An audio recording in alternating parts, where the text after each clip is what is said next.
Hello out there. Welcome to the No Shit Cast. I'm your host, Matt Frazier. Another big old bag of stuff today. Good news day. Lots going on.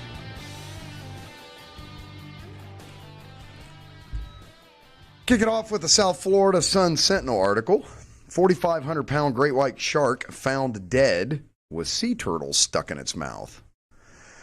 Perhaps the great white shark bit off more than it could chew. It's not known why a 4,500-pound great white died, but when it was found, there was a massive sea turtle stuck in its mouth. That's pretty much cut and dried. A Facebook post from an account by the name of Greg Vela to the commercial salmon, albacore, and crab fishers group showed images of the great white that Vela said was found dead, tangled in some netting while fishing off the shores of Japan. Quote, I was out commercial ken-ken style fishing for tuna. I don't know what ken-ken style is. Japan, Pacific Ocean side, when I heard chatter on the radio that there was a white shark swimming around with a big sea turtle stuck in its mouth, reads the post. People started to joke about it, so I did not pay it any more attention. Then next day, it was found dead near the bait receivers, tangled in some netting. The images show the shark laid out on the docks next to local boats, but do not identify how long the shark was. The sea turtle seems to be half digested.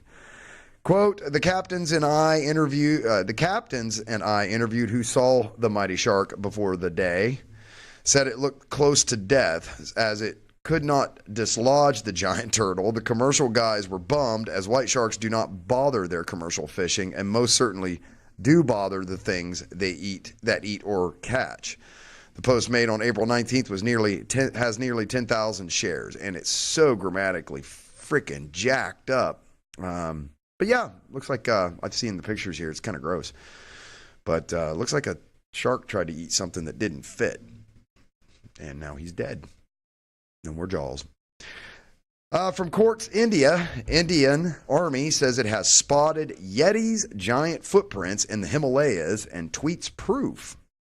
The Indian Army has said that its mountaineers have sighted giant footprints thought to be those of the mystical beast Yeti.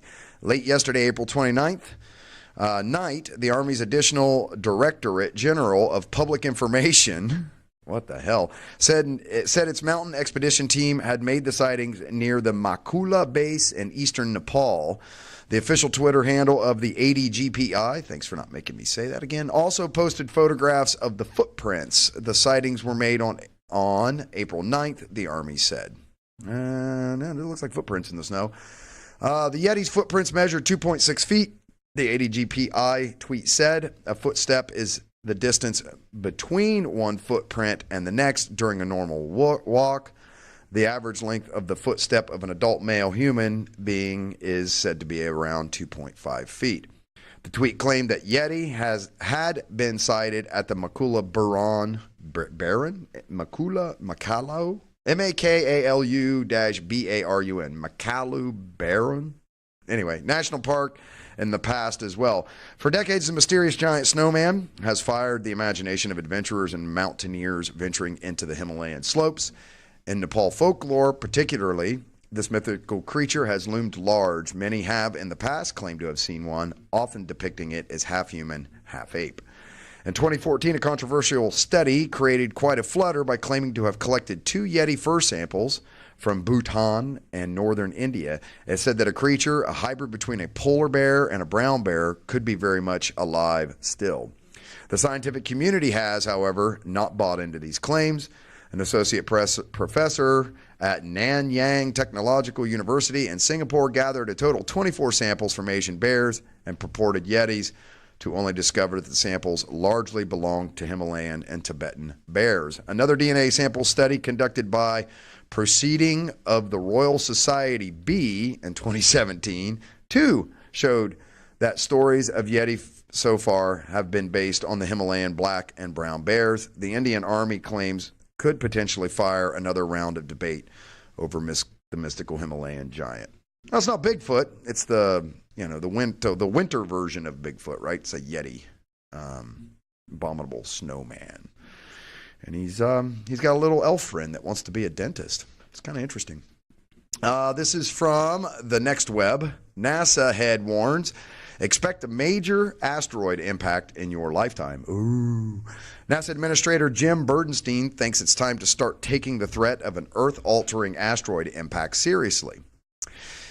In a speech today at the International Academy of Astronautics Planetary Defense Conference, Bridenstine, that's his name, not Burdenstein, Bridenstine opened his keynote with a warning about what's to come. Quote, we have to make sure that people understand that this is not about Hollywood. It's not about movies, he said. This is about ultimately protecting the only planet we know right now to host life, and that planet is planet Earth. Bridenstine acknowledged that a large asteroid colliding with Earth is met with a sort of giggle factor, a false sense of security brought on by countless Hollywood films that have perhaps desensitized us to the carnage it would cause. But you don't have to look back too far to see the kind of damage an asteroid collision creates. In 2013, a 20-meter or 65-foot meteor exploded over the city of Chelyabinsk. Traveling more than 18 kilometers per second, or 11 miles per second, the meteor exploded some 23 kilometers or 14 miles above the Earth's surface, according to NASA. But it still wreaked major havoc. The meteor reportedly damaged thousands of buildings and sent more than 1,500 people to the hospital, most from the debris caused by the shock wave. Quote, these events are not rare. They happen, Bridenstine noted. And according to one model, we should expect a similar collision once every 60 years. The 20th century featured 3 such impacts, one in Tunguska, Russia in 1908, another in Brazil in 1930. The Tunguska event leveled more than 2,000 square kilometers but caused no human casualties because there was nobody there. But NASA is working on a fix. Currently, the agency has an ambitious goal of tracking 90% of asteroids 140 meters and larger, an asteroid large enough to wipe out a small country. And while meteors lose a significant portion of their mass upon entering our atmosphere, it is worth noting that the rock responsible for the Russian event in 2013 was merely 20 meters, or 1/7 the size of those NASA is tracking. Perhaps Elon Musk and SpaceX can help. NASA recently announced it had contracted SpaceX, paying the company $69 million to help solve the problem. In its first joint mission, a double asteroid redirection test, or DART, SpaceX will send a rocket on a collision course with a near-Earth object, an asteroid in this case. If successful, the rocket will steer the object away from Earth. It is also worth noting that NASA doesn't seem to know what to make of this. It's been incredibly inconsistent in its predictions, with its Jet Propulsion Laboratory seemingly taking a contrarian view to Bridenstine's.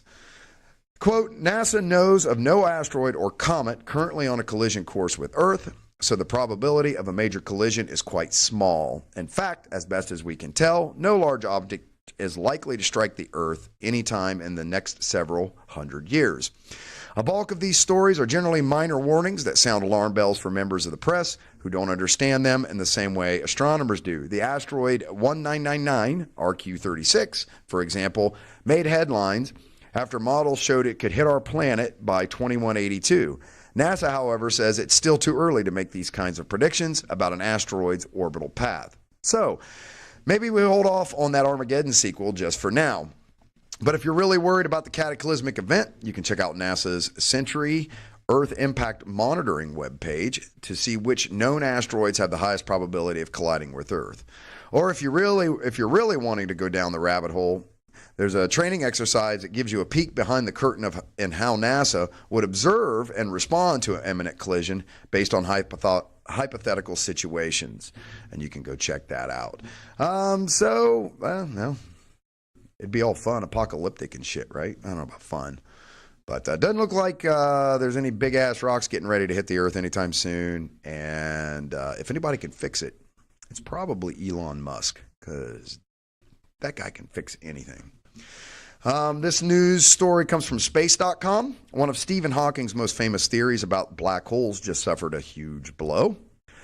One of Stephen Hawking's most famous theories about dark matter, that's that this mysterious and invisible substance is made up of primordial black holes recently suffered a huge blow. That conclusion comes from a massive telescope that captured an image of an entire galaxy in one shot. The findings do not completely rule out Stephen Hawking's famous notion, but they suggest that primordial black holes would have to be truly tiny to explain dark matter.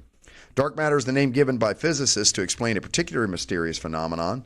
Everything in the universe moves, orbits, and rotates as if they were on more mass, as if they were more mass than we can detect. Explanations for dark matter range from ghostly particles called neutrinos to unknown particles to new laws of physics.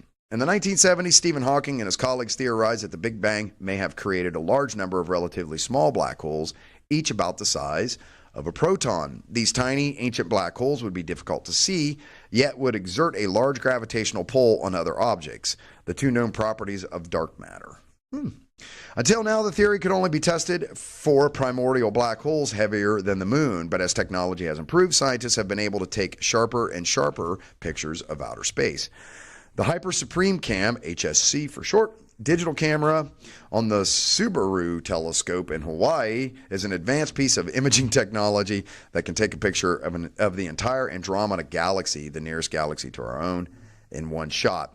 Masahiro Takada and his team at the Kavli Institute for the Physics and Mathematics of the Universe in Japan used this camera to search for primordial black holes.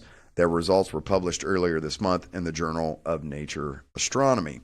Black holes emit no light, though. Supermassive black holes, like the one at the heart of galaxy Miser 87, are fringed by bright disks of hot matter. Primordial black holes, however, are billions of times smaller and have no visible glowing matter surrounding them. Instead, searching for small black holes means looking for places where their powerful gravitational fields bend light, a phenomenon called microlensing. Telescopes find microlensing black holes by taking many different pictures of a star over time. A black hole passing in front of that star will distort its light, making it flash. The smaller black hole, the quicker the flash. If a microlensing object has, let's say, 1 solar mass, Takada told Live Science, referring to the mass of the sun, the time scale is like a few months or a year. But the primordial black holes they were looking for had only a small fraction of that mass, approximately the mass of the moon. That means their flashes would be much shorter. The HSC is unique, Takada said, and that it lets them take images of all stars in the Andromeda galaxy at once at breathtakingly fast exposure intervals. Each interval was just 2 minutes long. Takada and his team took about 200 pictures of the Andromeda galaxy over 7 hours on a clear night. They found just one potential microlensing event. If primordial black holes made up a significant fraction of dark matter, Takada said, they would have seen approximately 1,000 microlensing signals. Quote, microlensing is the gold standard for detecting black holes or ruling them out, said Simon Bird, a black hole physicist at the University of California, Riverside, who was not involved in the work. This work rules out primordial black holes as dark matter in a range of masses where the previous constraints were not as strong nor as robust as this new one. It's a very nice result. Well, we got that cleared up. But, unfortunately, Professor Hawking passed away. So now we can't go. Ha! Told you. This comes from Inc.com. Here's what happens to your brain when you get positive feedback. Forget radical transparency. Do this instead.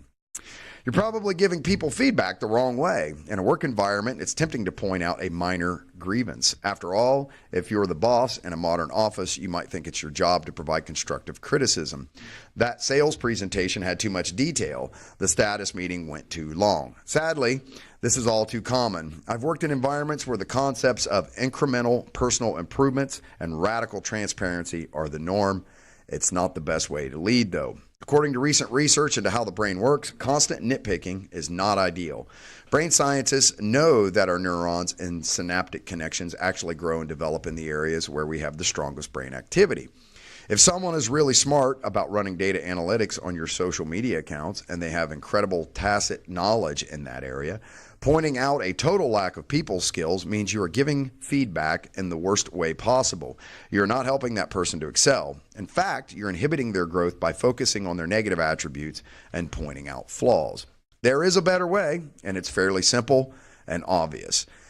In mentoring students at a college these last few years, I've learned that real growth happens when I point out their strengths and give them positive feedback. I'm well known for telling people what they did right. You did an awesome job on that marketing study is a common refrain. You cranked out that the data analytics report perfectly is a smart coda. If you lead people, the trick is to tell people they're awesome in a real and genuine way, to point out specific things that they did right to help the team and how they accomplished important tasks with excellence.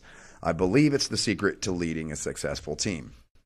I think that's probably right. I mean, you know, it's the same with kids too, man. You can't just tell them all the shit they do wrong all the time. You got to give them some love for the stuff they do right.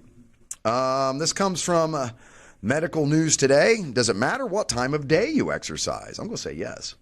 Two teams of researchers analyzing different aspects of exercise in, of course, mice. And mice found that the time of day might affect the productivity of physical activity. Scientists already know that the circadian rhythm interacts with our metabolism. A person's circadian rhythm includes physical, mental, and behavioral changes that follow a cycle of 24 hours. These behavioral patterns develop in response to light and darkness and relate to the circadian clock, which follows the solar time. Circadian rhythms are present in most living things. Two teams of researchers decided to explore how the time of day can affect the body's response to exercise. Gad Asher, who works in the Department of Biomolecular Sciences at the Weizmann Institute of Science in Rehovot, Israel, is senior author of the first study, while Paolo Sasson-Corsi of the Center of Epigenetics and Metabolism at the University of California, Irvine, is senior author of the second. Quote, it's quite well known that almost every aspect of our psychology or physiology and metabolism is dictated by the circadian clock, notes Asher. Previous studies from a lab have suggested that at least 50% of our metabolism is circadian and 50% of the metabolites in our body oscillate based on the circadian cycle. It makes sense that exercise would be one of the things that's impacted, says Sasson-Corsi. Examining mice response to exercise, the two studies confirmed that the circadian rhythm plays an essential role in the way that the body responds to physical movement. Although each team investigated a different component of exercise, the two studies complement each other. Both teams explored the link between the time of day and exercise performance in mice. These creatures are nocturnal, so to make the results relatable to humans, the researchers had to focus on the active and resting phases of the mice rather than the time on the clock. In the first study, the results of which feature cell metabolism, Asher and team compared the exercise performance of mice at different times of the day by putting them in treadmills during their active phase. The mice performed better in the later stages of this phase, meaning that mouse evening was a better time for them to exercise. In the mouse evening, levels of compounds called 5-amino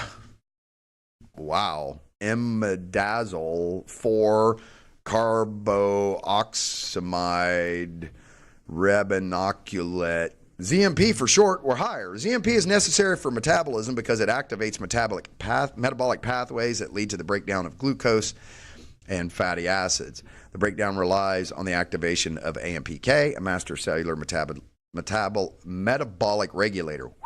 The study findings suggest that ZMP may play a part in increasing exercise capacity in the evening. Quote, interestingly, ZMP is an endogenous analog of AICAR. And I'm not even going to try to pronounce that. A compound that some athletes use for doping, says Asher. The researchers built on their findings by analyzing exercise performance in 12 humans, using oxygen consumption as a measure of exercise efficiency. They concluded that the participants also had better exercise performance in the evening than in the mornings.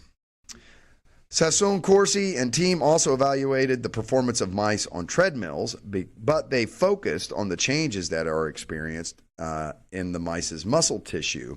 Their results also appear in cell metabolism. In taking this approach, they were able to investigate further the process that leads to glucose breakdown and lipid oxidation, or fat burning. The finding shows that exercise activates a protein called hypoxia-inducible factor 1 alpha, HIF-1A, in a different way at different times of the day. HIF-1A responds to changes in oxygen levels in the body tissue by stimulating certain genes. It makes sense that HIF-1A would be important here, but until now, we didn't know that its levels fluctuate based on the time of day, says Sasson Corsi.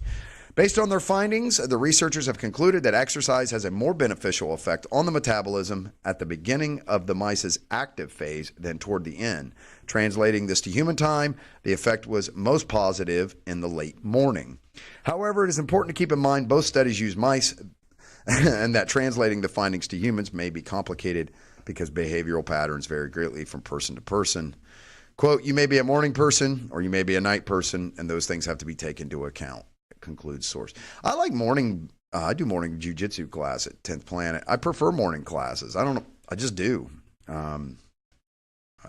It's my thing. I'd rather be super physically active early and then a big fat slob later on, I guess is what I'm saying. This comes from The Conversation. Non-thermal plasma, a new technology, could kill 99.9% of the deadly germs in the air. You can live without food for 3 weeks and without water for up to 3 days, but you can't live without air for more than 3 short minutes. There's people who hold their breath longer than that. So most people can't live without air for more than 3 minutes. I happen to be one of them. It's not just the abundance of air that matters. The quality is essential too. Unfortunately, air can be contaminated with dangerous germs known as airborne pathogens, such as bacteria and viruses. Airborne diseases are very easily transmitted and can result in respiratory illness that can be life-threatening. It's therefore no wonder that outbreaks of airborne infectious diseases are a major public health concern and that researchers are working hard to come up with technologies to provide clean air. So far, however, such technologies have had limited success. Now, a new study suggests that non-thermal plasma, a cool gas made up of electrically charged particles, despite having no overall charge, could inactivate airborne viruses and provide sterile air. Although the technology has a long history in many applications in medicine and food industry, this is a completely new use for it.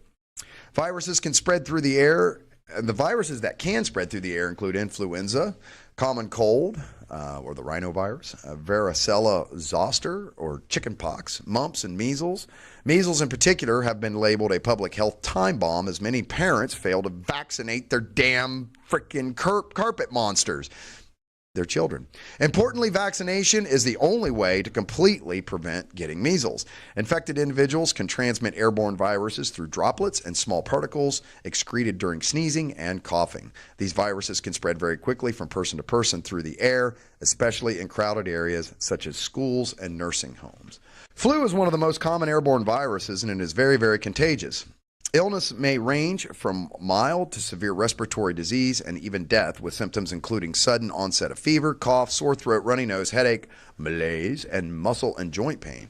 Hospitalization and deaths due to influenza virus can occur in high-risk groups, including children, the elderly, pregnant women, individuals with a weakened immune system such as HIV or cancer, and some individuals with chronic illness.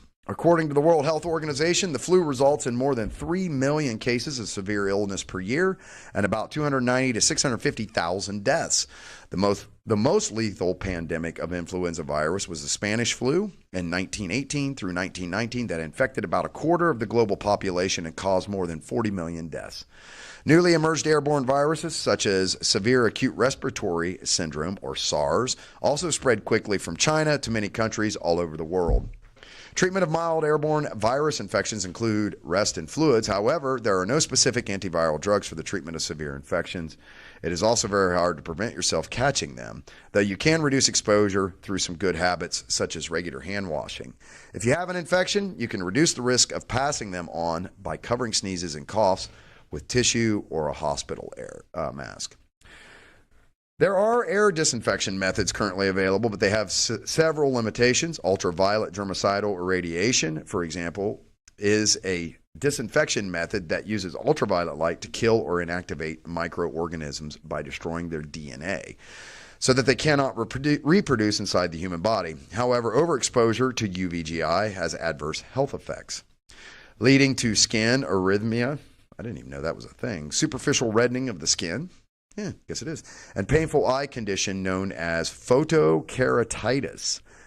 Air filtration is a good method to clean the air by passing it through a filter, which removes particles to stop outside pathogens from penetrating into buildings such as healthcare facilities. However, some airborne pathogens are too small to be removed and can pass through air filters. The new method developed by researchers at the University of Michigan does offer hope, though. Their study published in the Journal of Physics shows that a non-thermal plasma can inactivate 99.9% of airborne viruses through releasing energetic charged fragments of air molecules that can destroy viruses in less than a second. The non-thermal plasma can also kill bacteria through destruction of their cell wall. The plasma was produced in a non-thermal plasma reactor. When pathogens in the air pass through it, they react with its unstable atoms called radicals, such as ozone. These alter the lipids, proteins, and nucleic acids of the microorganisms they encounter, killing the pathogens or rendering them harmless. The device also works by filtering pathogens from the airstream. That's kind of neat. New air filter coming. We're going to just completely sterilize everything so that we don't have an immunity to anything. But if everything's dead, I guess you don't need an immunity to anything. I don't know. Maybe I'm wrong about that. I probably am. CNN says scientists have found a way to turn thoughts into convincing computer-generated speech. Oh, goody. How can a computer translate thoughts into spoken words? A team of scientists from the University of California have discovered a new and promising piece of that puzzle, and the result is a surprisingly convincing pattern of synthetic speech. The scientists created a system that translates brain waves into words by focusing on the physical movements related to the speech rather than the sound of the words trying to be communicated. They found looking at the intended movements of the tongue, larynx, and other speech mechanisms allowed them to reproduce voice sounds in a more reliable way than, say, trying to match brain waves to predicted speech sounds. Using this information, the team created a computer program that simulates the movement of vocal tract by honing in on the brain's speech centers. When you take a look at the example of this speech modeling, you can see the connection between the intended spoken words and the way those words are formed by the different parts of the vocal tract. The team's findings were recently published in the Journal of Nature. The paper concluded that this new method could be the basis of life-changing technology for people with severe speech disorders, physical trauma, or other conditions that limit their ability to communicate. Quote, "It's been a long-standing goal of our lab to create technologies to restore communication for patients with severe speech disability," Edward Chang, one of the project's co-authors, said in a press briefing. "We want to create technologies that can reproduce speech directly from human brain activity. This study provides a proof of principle that this is possible." That's kind of cool, giving speech to people that can't talk. It's kind of a neat idea. I don't know, can you do it with your dog? We'll find out. This comes from Gizmodo. Norwegian fishermen discover beluga whale that might be working for the Russian Navy. That's no bullshit. They found the beluga whale wearing a harness off the country's northern coast last week. The fishermen were fascinated with how tame it was, but there might be a good reason that it was comfortable around humans. Scientists from Norway's Institute of Marine Research suspect the whale and its harness may be part of an operation cooked up by the Russian military. The scientists tracked down the whale near the town of Ingoy and attempted to remove its harness, just as the fishermen had reported. The harness looked way too tight, according to a Norwegian news outlet, NRK. The white whale was enticed with fishy snacks, but proved too evasive at every turn, forcing them to get in the water and remove it. When the scientists finally got the harness off, they say that the inside read, "Equipment of St. Petersburg." Quote, "I have been in contact with some Russian researchers, and they can confirm that there is nothing they are doing. They tell me that most likely it is the Russian Navy and Murmansk." Auden Rikardsen, professor at the Norwegian Arctic University in Tromsø, but that's got one of them funky Norwegian O's at the end with the line through it, told Norwegian news site VG. Curiously, the harness also had an attachment that might be able to fit a GoPro camera. According to VG, no camera was discovered. There's a long history of both the American and Russian military using animals for experiments, and as recently as 2017, the Russian Defense Ministry's own TV station, Zvezda, reported that dolphins, seals, and white whales were all being trained for military applications. As The Guardian points out, these animals are trained to do everything from carrying equipment for divers to actually guarding military bases. The U.S. military uses dolphins to hunt for underwater mines under the U.S. Navy Marine Mammal Program, and they are also quite helpful for finding missing persons. According to the most sensationalistic reports, some of the animals trained by the Russian military are even taught to kill potential enemies. Teach it. I guess you can train a guard dog to kill people, right? So that's kind of neat. Well, I'm glad they got the harness off the poor thing. Yeah, different. This comes from Boing Boing, one of my favorite. Boing Boing, I just like saying Boing Boing. Jimmy Fallon played a video game on air, late night host Jimmy Fallon, meaning that streaming your own game gets you taken down as a pirate, thanks to NBC. Thanks, NBC, you suck.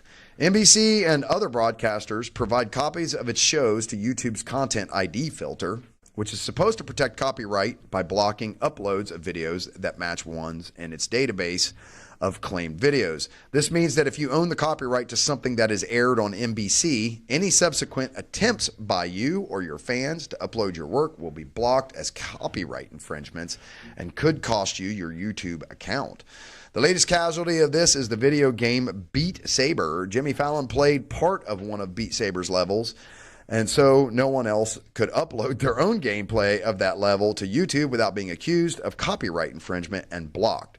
After a lot of fast work by Beat Saber, they managed to get the ban lifted. The EU just passed a new copyright directive that mandates Content ID style filters for all kinds of expressive speech, video, audio, text, images, code, etc. for every service. Yeah, it's a quagmire, right? Because it just goes in circles now. You could have all the rights in the world to something, but if you have music and Jimmy Fallon plays an excerpt from your music on his show, and then NBC uploads that, if you try to upload a video with your music, they will say that NBC owns it. Big Brother is watching. Big corporation is taking everything. Panic! This comes from The Verge. Hidden backdoors were found in Huawei's equipment, reports Bloomberg. Big surprise. The so-called backdoors were discovered by Vodafone in network infrastructure and consumer routers between 2009 and 2011. Vodafone Italy discovered the hidden backdoors in Huawei equipment that would have allowed the Chinese company to access users' home networks as well as Vodafone's Italian fixed-line network, reports Bloomberg. The vulnerabilities were discovered between 2009 and 2011 in Huawei's home internet routers, as well as its equipment used in parts of Vodafone's network infrastructure. There was no evidence of data being compromised. Oh, it's because there's no evidence of it. Bloomberg reports that both the router and network vulnerabilities continue to exist beyond 2012 and also existed in the company's networks in the UK, Germany, Spain, and Portugal. Sources say that Vodafone continued to use the equipment because it was cheaper than the competition and the cost to remove it was prohibitive. In a statement given to Bloomberg, Vodafone acknowledged the vulnerabilities but contested the timeline, saying they were resolved in 2011 and 2012. Huawei says it was informed of the vulnerabilities in 2011 and 2012 and that they were fixed at the time. Yeah, they made them so you couldn't find them anymore. The revelations come as Huawei's role in future 5G networks is under intense scrutiny worldwide over fears that its equipment could be exploited to aid China's intelligence efforts.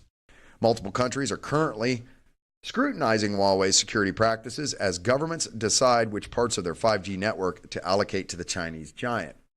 The U.S. is moving to ban the use of Huawei equipment and is lobbying its allies to do the same.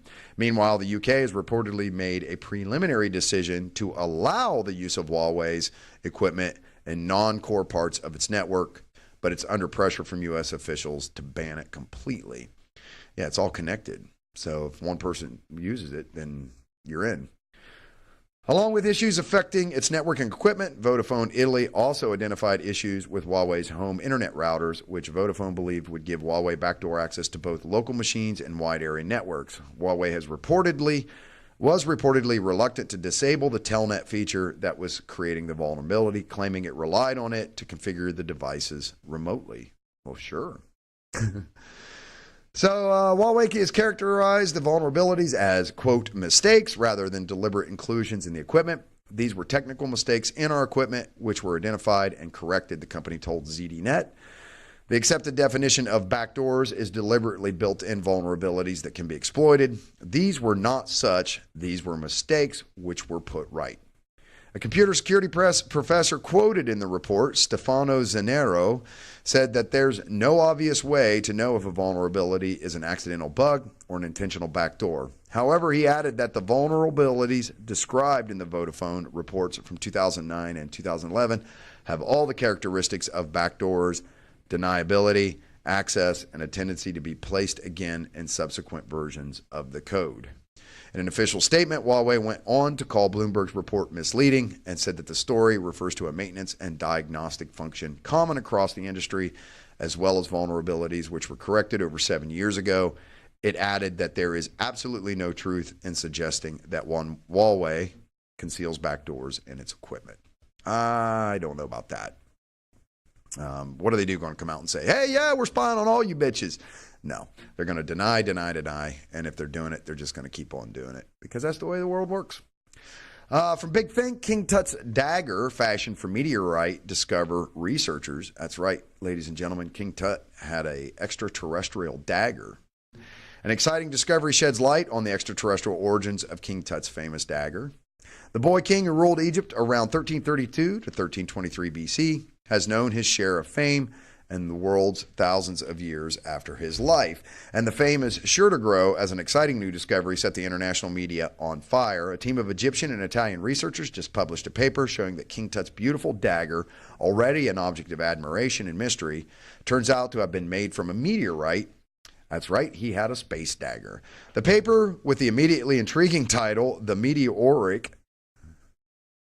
Oh, so the Meteoritic.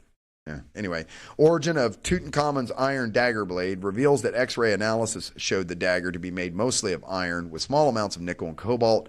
This particular combination of elements was the key in tracing the dagger's origin to a meteorite. Quote, the introduction of the new composite term suggests that the ancient Egyptians were aware that these rare chunks of iron fell from the sky already in the 13th century BCE, anticipating Western culture by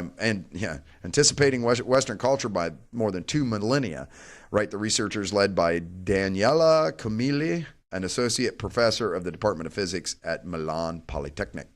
This is remarkable in that it proves that Egyptians were well versed in adapting iron while the rest of humanity was still living in the Bronze Age. In fact, the researchers see the quality of the dagger's blade as indicative of Egyptian mastery of ironwork. The dagger, which was found in the wrapping of the mummified pharaoh in 1925, was analyzed utilizing X-ray fluorescence spectroscopy, that's it, a technique that energetically excites various compounds within the object to compare different radiation wavelengths.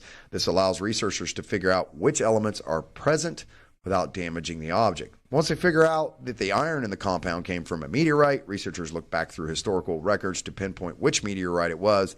They concluded it was the Karga, K-H-A-R-G-A, Karga meteorite, which was found 150 miles west of the city of Alexandria near the seaport city of Mursa Matruh, known as Amunia at the time of Alexander the Great. Amania. That's kind of neat. Let's see here.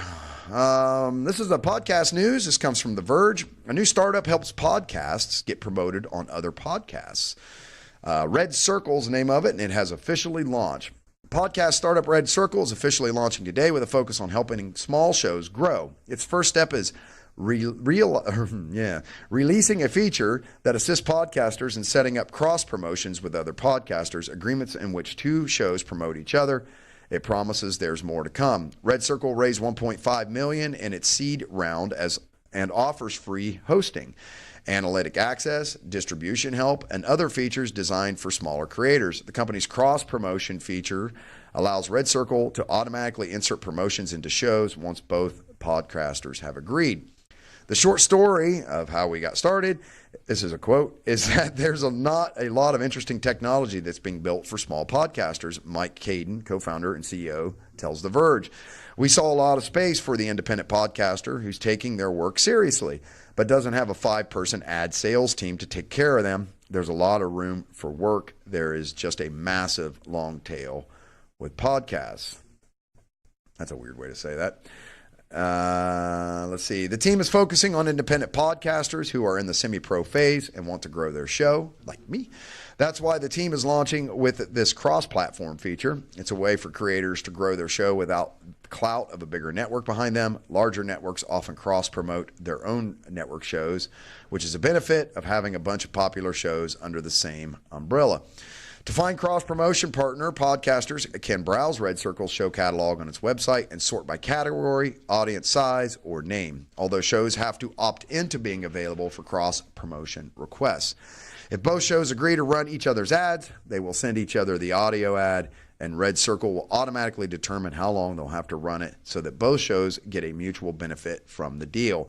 A show with a smaller following will likely have to run an ad for a longer period of time to reach a certain number of listeners than a larger show. A show can only run 2 Red Circle inserted ad spots per episode, but it can have its own ads built in as well. The company wouldn't say how many shows it has signed up for its service, but Caden said it numbered in the hundreds, and that shows from competitor platforms had switched over. From Podbean, maybe? Caden also says it has some podcasts on the network that generate tens of thousands of downloads. Yeah, that's not bad. Apart from its cross-platform feature, Red Circle says it's going to keep designing features for the small creator. The company says it doesn't claim copyright over any works on the service, and creators can distribute a Red Circle-hosted RSS feed on any platform that accepts them. Red Circle's effort reminds me of Anchor, at least in its creator focus, but Caden says it's not planning to make tools for creation. It's going to look at podcast monetization as a focus area, not only for creators, but also for Red Circle's businesses. That's its main business goal, as it would give the company a cut of the ad revenue. The team says it's already negotiating ad deals for its biggest podcasters in a more informal capacity. They'll make calls in the industry to arrange ad spends. Still, it's easy to see how creating a dynamic cross-promotion service could lend itself to the eventual insertion of sponsored ads through the platform itself. Free hosting is tempting to creators because hosting providers, apart from Anchor, charge for their services. But in return for that hosting, Caden and the team want to eventually build an ad network that's comprised of all of its hosted shows. That's an interesting idea. I've been doing, the show obviously comes from Podbean.